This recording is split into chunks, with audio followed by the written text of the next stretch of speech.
প্রিয় শিক্ষার্থী বন্ধুরা, তোমাদের মাঝে আমি আবারও একটি ক্লাস নিয়ে আসলাম। সেটা হচ্ছে তোমাদের সপ্তম অধ্যায় তরঙ্গ শব্দ। এই অধ্যায়ের ঢাকা বোর্ডের প্রশ্ন, ঢাকা বোর্ড 2025 সালের প্রশ্ন। তো প্রিয় শিক্ষার্থী বন্ধুরা, আমরা এখন মূলত এই প্রশ্নটি সলভ করব। তার আগে আমরা দেখি আসলে আমাদের উদ্দীপকটি।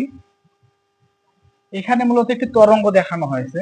তো তোমরা লক্ষ্য করো কি বলছে, যে তরঙ্গটির এ হতে সি তে পৌঁছাতে সময় লাগে 0.2 সেকেন্ড। তার মানে এই যে তরঙ্গটা আছে তার মধ্যে এই যে এ থেকে সি পর্যন্ত তরঙ্গটার পৌঁছাতে সময় লাগে 0.2 সেকেন্ড। তাহলে আমাদের গ নাম্বারে যেটা বলতেছে সেটা হচ্ছে যে তরঙ্গটির কম্পাঙ্ক নির্ণয় করো। তাহলে তরঙ্গটির আমাদের কম্পাঙ্ক নির্ণয় করতে বলছে। তো প্রিয় শিক্ষার্থী বন্ধুরা, আমরা মূলত কম্পাঙ্কের বেশ কয়েকটা সূত্র জানি। তার মধ্যে ছিল আমাদের একটা, যে এফ ইকুয়াল 1/t, এই সূত্রটা আমরা জানি। আর একটা সূত্র জানি যে ভি ইকুয়াল এফ ল্যামডা। এই দুইটা সূত্র আমরা জানি। তো তোমরা একটু দেখো যে আমাদের তরঙ্গটির এ থেকে সি তে পৌঁছাতে মোট সময় লাগে 0.2 সেকেন্ড। এবং আমরা তো জানি যে আসলে এই যে এ থেকে সি পর্যন্ত আসলে এখানে কয়টা আমাদের পর্যায়কাল রয়েছে। আমরা যেটি লক্ষ্য করি, যে দেখো আমরা জানি যে একটি পূর্ণ স্পন্দন সম্পূর্ণ করতে যে সময় লাগে তাকে মূলত আমরা পর্যায়কাল বলি। তাহলে দেখো দেখি এখানে আমাদের এই যে এ থেকে সি পর্যন্ত কয়টা পর্যায়কাল আমাদের এখানে কাজ করতেছে। দেখো পূর্ণ স্পন্দন বলতে যে এই যে উপর থেকে একটা আমাদের তরঙ্গটা শুরু হয়েছে এবং দেখো এই যে বি তে আসছে, তাহলে এটা হচ্ছে আমাদের একটা পূর্ণ স্পন্দন। আর আমরা একটা মূলত বিষয় জানি, সেটা হচ্ছে যে পূর্ণ স্পন্দন হতে গেলে মূলত 360 ডিগ্রি আমাদের লাগবে। এবং তোমরা দেখো যে এখানে হচ্ছে 180, এখানে 180, তার মানে 360। তার মানে পূর্ণ স্পন্দন আমরা এটাকে বলতেছি যে এই যে একটা তরঙ্গ আমাদের উপর থেকে শুরু হয়েছে, উপর থেকে কণাটার তরঙ্গ শুরু হয়ে আবার নিচে এসে আবার এই যে উপরের দিকে যাচ্ছে। এটা হচ্ছে আমার একটা পূর্ণ স্পন্দন। আর এই পূর্ণ স্পন্দন সম্পন্ন হতে যে সময় লাগে তাকে মূলত আমরা কি বলি, তাকে মূলত আমরা বলি পর্যায়কাল। বা এইখানে দেখো আমাদের পর্যায়কাল আছে মোট কয়টা, এখানে আছে একটা টি, আবার এ থেকে বি পর্যন্ত একটা টি, বি থেকে সি পর্যন্ত আর একটা টি, এবং সি থেকে ডি পর্যন্ত যেতে আমাদের আর একটা টি। অর্থাৎ আমাদের মোট পর্যায়কাল আছে এখানে 3টা। তাহলে আমরা কয়টা পর্যায়কাল পাইলাম এখানে, মোট পর্যায়কাল পাচ্ছি আমরা 3টা। তাহলে ওই ক্ষেত্রে দেখো যে এ থেকে সি পর্যন্ত পর্যায়কাল আমাদের 2টা, তাহলে ওই 2টা যোগ করে দিলে আমরা 0.2 সেকেন্ড পাবো। অর্থাৎ একটি তরঙ্গ এ থেকে সি পর্যন্ত যেতে সময় লাগবে 0.2 সেকেন্ড। তো প্রিয় শিক্ষার্থী বন্ধুরা, আমরা এখন এই অঙ্কটাই সলভ করব, অর্থাৎ গ নাম্বার অঙ্কটা আমরা সলভ করতে যাচ্ছি। তাহলে দেখো আমরা এখানে এভাবে লিখতে পারি যে গ নাম্বার, আমরা এখানে গ নাম্বার দিয়ে লিখতে পাবো এইভাবে যে গ উদ্দীপক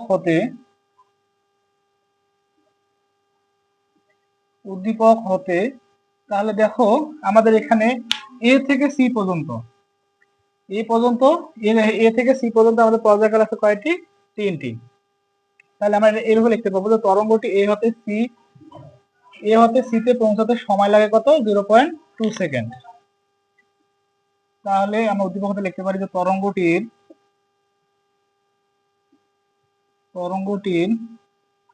এ হতে সি তে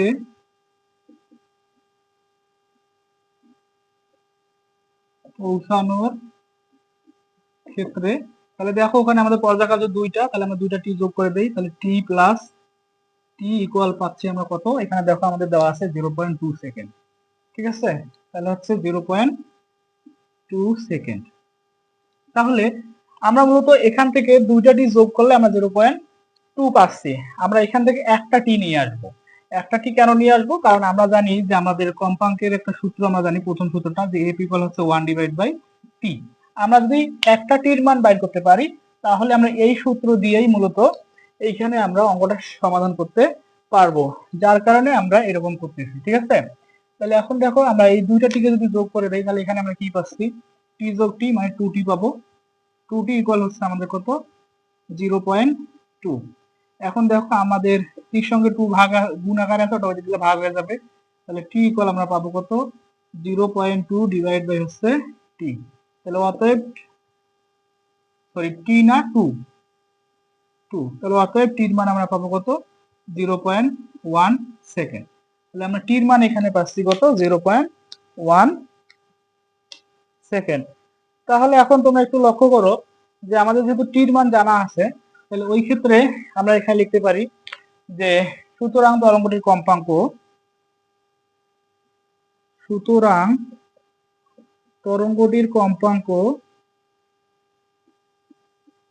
তরঙ্গটির কম্পাঙ্ক, তাহলে আমরা যেটা জানি এফ ইকুয়াল হচ্ছে আমাদের কত, 1 ডিভাইড বাই টি। এখানে যদি মানটা বসাই দেই তাহলে মূলত আমাদের অঙ্কটা কিন্তু গ নাম্বার অঙ্ক সমাধান হয়ে যাচ্ছে। তাহলে এফ ইকুয়াল দেখো টির মান হচ্ছে আমাদের আমরা পাইছি কত, 0.1, তাহলে 1 ডিভাইড বাই কত, 0.1। তাহলে এটা যদি আমরা করি আর 1 কে 0.1 দ্বারা যদি আমরা ভাগ করি তাহলে এখানে আমরা পাবো মূলত 10 আর হচ্ছে আমাদের কম্পাঙ্কের একক কি, হার্টজ, এইচজেড। এটাই হচ্ছে মূলত আমাদের অ্যান্সার। তো প্রিয় শিক্ষার্থী বন্ধুরা, দেখো গ নাম্বার অঙ্কটা আমাদের একদমই সিম্পল এবং আশা করি তোমরা বুঝতে পেরেছো। তো অবশ্যই তোমরা আমাদের সাথেই থাকবা এবং আমাদের চ্যানেলটি যারা এখন সাবস্ক্রাইব করেনি সাবস্ক্রাইব করবা। এখন দেখো আমাদের এখানে মূলত গোয়ামূলক যে প্রশ্নটা ছিল, অর্থাৎ 3 মার্কের প্রশ্নটা আমরা এখানে শেষ করে ফেললাম। আশা করি তোমরা বুঝতে পেরেছো। এখন মূলত আমরা যেটা করবো সেটা হচ্ছে ঘ নাম্বার প্রশ্নটা আমরা করার চেষ্টা করব। আচ্ছা দেখো এখানে বলছে যে বিস্তার অপরিবর্তিত রেখে তরঙ্গটির তরঙ্গ দৈর্ঘ্য দ্বিগুণ করা হলে কম্পাঙ্কের কি পরিবর্তন হবে তা গাণিতিকভাবে বিশ্লেষণ করো। তার মানে এই ঘ নাম্বার অঙ্কটা আমাদের, গ নাম্বার তো করা শেষ, ঘ নাম্বার অঙ্ক যখন আমরা করতে যাব তখন তোমাদের মূলত বিস্তারের কথা বলা আছে। আর আমরা কি জানি যে বিস্তারটা আসলে কি, আমরা জানি বিস্তার হচ্ছে কোনো কণার সর্বোচ্চ সরণটাই হচ্ছে তার বিস্তার। দেখো আমরা যেটা তরঙ্গ অঙ্কন করি, তাহলে এই যে একটা কণার মনে করো সর্বোচ্চ বিস্তার, এটা হচ্ছে এ, এটা হচ্ছে এ, এটা হচ্ছে কত, এ, সর্বোচ্চ সরণটাই হবে তার বিস্তার। এখন বলা হচ্ছে যে এই বিস্তারটা অপরিবর্তিত রেখে আমরা যদি তরঙ্গটাকে বাড়াই, তাহলে দ্বিগুণ করি, তাহলে ওই ক্ষেত্রে আমাদের কম্পাঙ্কের কিরূপ পরিবর্তন হবে তা মূলত আমাদের ব্যাখ্যা করতে বলছে।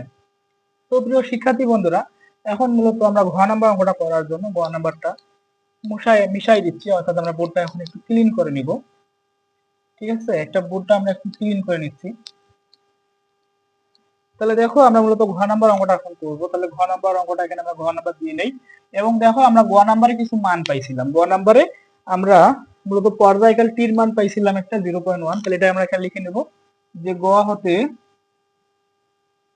হতে পাই, যেটা পাইছিলাম যে টি ইকুয়াল পাইছি 0.1 সেকেন্ড আর হচ্ছে এফ এর মান পাইছি কত, 10 হার্টজ। এই যে 10 হার্টজ পাইছি আমরা, এই যে হার্টজ। ঠিক আছে, এখন যেহেতু বলছে যে বিস্তার অপরিবর্তিত রেখে তরঙ্গের তরঙ্গ দৈর্ঘ্য দ্বিগুণ যদি করা হয় তাহলে ওই ক্ষেত্রে কম্পাঙ্কের কি পরিবর্তন হবে সেটা নির্ণয় করতে আমাদের বলছে। তাহলে দেখো এর আগে মূলত আমরা আরেকটা বিষয় লক্ষ্য করব, সেটা হচ্ছে যে আমাদের মূলত এই জায়গায় কয়টা আমাদের ল্যামডা আছে, অর্থাৎ তরঙ্গ দৈর্ঘ্য ল্যামডা আছে। আমরা তরঙ্গ দৈর্ঘ্য ল্যামডা অর্থাৎ কি জানি যে কোনো একটি তরঙ্গের একটি পূর্ণ স্পন্দন সম্পূর্ণ হতে যে সময় লাগবে এবং তরঙ্গটি যে দূরত্ব অতিক্রম করবে তাকে মূলত আমরা বলি কি, তরঙ্গ দৈর্ঘ্য। তাহলে দেখো একটি পূর্ণ স্পন্দন, এই যে এখান থেকে একটা স্পন্দন শুরু হয়ে এই যে একটা পূর্ণ স্পন্দন পাবো, তার মানে এখানে একটা আমাদের ল্যামডা, আবার দেখো এইখান থেকে আবার আরেকটা স্পন্দন, আমাদের পূর্ণ স্পন্দন আরেকটা ল্যামডা, তারপরে দেখো এখানে আমাদের সি থেকে ডি পর্যন্ত এখানে আরেকটা ল্যামডা। তার মানে এখানে আমাদের তরঙ্গ দৈর্ঘ্য আছে মোট কয়টা, 3টা তরঙ্গ দৈর্ঘ্য আছে। তাহলে এখন মূলত আমরা যেটা বাইর করব সেটা হচ্ছে যে এই যে আমাদের একটি তরঙ্গ দৈর্ঘ্য সম্পূর্ণ হতে কত সময় লাগতেছে এইটা আগে আমরা বাইর করে নিব। তাহলে এখন আমরা এখানে লিখতে পারি যে উদ্দীপকের চিত্র অনুসারে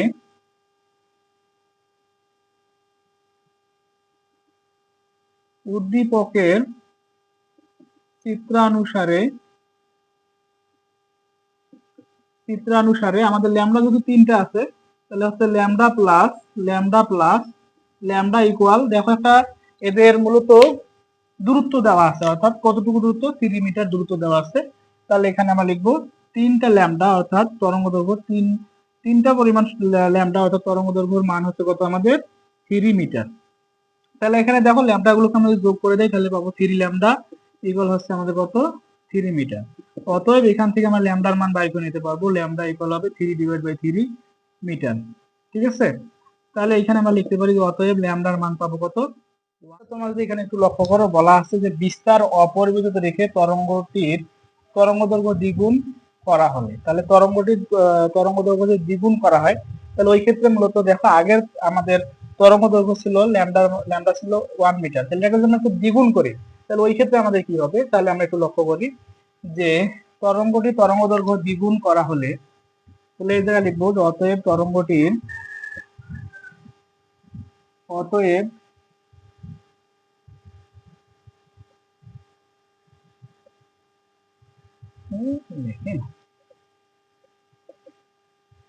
অতএব তরঙ্গটির তরঙ্গদৈর্ঘ্য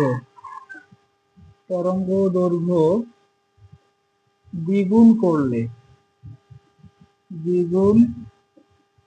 করলে তাহলে দেখো আমরা এখানে কি পাচ্ছি, আসলে আমাদের আমরা যদি তরঙ্গ দৈর্ঘ্যটাকে বাড়াই, তাহলে ওটা হচ্ছে আমাদের পরিবর্তিত তরঙ্গ দৈর্ঘ্য, যেটাকে আমরা এখানে লিখবো যে ল্যামডা প্রাইম ইকুয়াল লিখতে পারবো আগের থেকে 2 গুণ বাড়াবো, তাহলে হচ্ছে কত 2 ল্যামডা।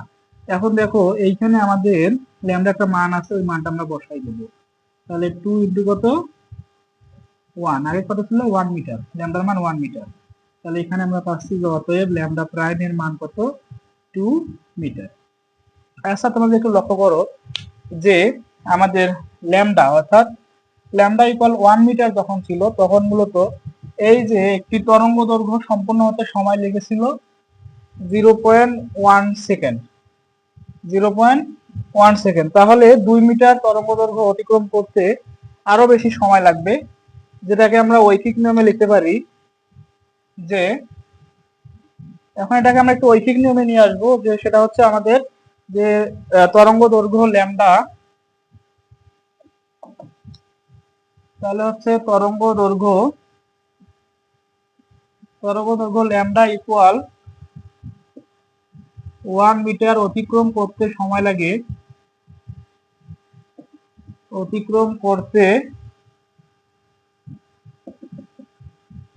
লাগে কত ছিল আগে সেকেন্ড, এটা ছিল 0.1 সেকেন্ড, 0.1 সেকেন্ড। তাহলে অতএব আমরা লিখতে পারবো যে তরঙ্গ দৈর্ঘ্য ল্যামডা ইকুয়াল যখন 2 মিটার হবে, তাহলে ওই ক্ষেত্রে অতিক্রম করতে সময় লাগবে, তাহলে হচ্ছে পরিবর্তিত সময় টি প্রাইম ইকুয়াল, তাহলে হচ্ছে 2 ইন্টু 0.1 সেকেন্ড, তাহলে এখানে আমরা পাবো কত 0.2 সেকেন্ড।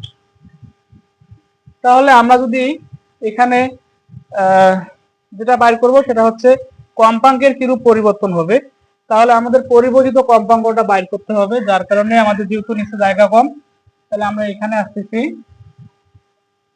তাহলে এই জায়গায় আমরা লিখতে পারবো মূলত যে অতএব পরিবর্তিত কম্পাঙ্ক, বা আমাদের যেহেতু কম্পাঙ্কটা এখানে আগে বাইর করে নিতে হবে যে দ্বিগুণ করার ক্ষেত্রে কম্পাঙ্কটা কি হবে, তাহলে ওই ক্ষেত্রে আমরা কম্পাঙ্কের যে সূত্রটা জানি সেটা ছিল আমাদের এটা, যে এফ ইকুয়াল ছিল 1/t, এফ ইকুয়াল 1/t, যেহেতু এখানে পরিবর্তিত তার কারণে আমরা লিখবো যে এফ প্রাইম ইকুয়াল হচ্ছে কত 1/t প্রাইম। তাহলে মূলত আমরা এই জায়গায় এখন মান বসাই দেবো যে এফ প্রাইম ইকুয়াল, তাহলে আমাদের এই জায়গায় টি প্রাইমের মান হচ্ছে 0.2 সেকেন্ড, টি প্রাইমের মান 0.2 সেকেন্ড, তাহলে এখানে আমরা লিখবো 1/0.2, তাহলে অতএব এফ প্রাইমের মান পাবো আমরা 1 কে 0.2 দ্বারা যদি আমরা ভাগ করি, তাহলে তার মান আসবে 5, আর কম্পাঙ্কের একক মূলত কি, কম্পাঙ্কের একক হচ্ছে হার্টজ। তাহলে আগের আমাদের কম্পাঙ্কটা ছিল, অর্থাৎ গয়ে কম্পাঙ্ক ছিল 10 হার্টজ, আর আমরা এদিকে পাচ্ছি কত পরিবর্তিত কম্পাঙ্ক পাচ্ছি আমরা, অর্থাৎ আমাদের যখন দৈর্ঘ্য বৃদ্ধি করেছি ওই ক্ষেত্রে আমরা পাইছি কত 5 হার্টজ। তাহলে মূলত এখানে আমাদের কম্পাঙ্কের যেহেতু পরিবর্তন কতটুকু এটা বাইর করব, তার মানে আমাদের পার্থক্য করে নিলেই আমরা পরিবর্তিত কম্পাঙ্কটা পেয়ে যাব। তাহলে এখানে আমাদের যেটা করতে হবে যে অতএব পরিবর্তিত কম্পাঙ্ক,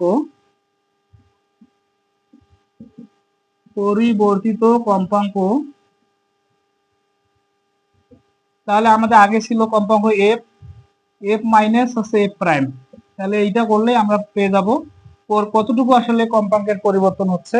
তাহলে আগে আমাদের ছিল 10 হার্টজ, তাহলে হচ্ছে 10 মাইনাস হচ্ছে 5 হার্টজ, তাহলে এটার আমরা পেয়ে যাব কত, 5 হার্টজ। তো প্রিয় শিক্ষার্থী বন্ধুরা, মূলত আমাদের সৃজনশীল ঢাকা বোর্ড 2025 সালের প্রশ্নটি আমরা সলভ করলাম। আশা করি তোমরা আমাদের এই ক্লাসটি বুঝতে পেরেছো, এবং যারা এখন আমাদের এই চ্যানেলটি সাবস্ক্রাইব করনি, সাবস্ক্রাইব করে আমাদের সঙ্গেই থাকবা, এবং তোমাদের সঙ্গে দেখা হবে নতুন আরেকটি ক্লাসে। সে পর্যন্ত ভালো থাকো, সুস্থ থাকো। ধন্যবাদ সকলকেই।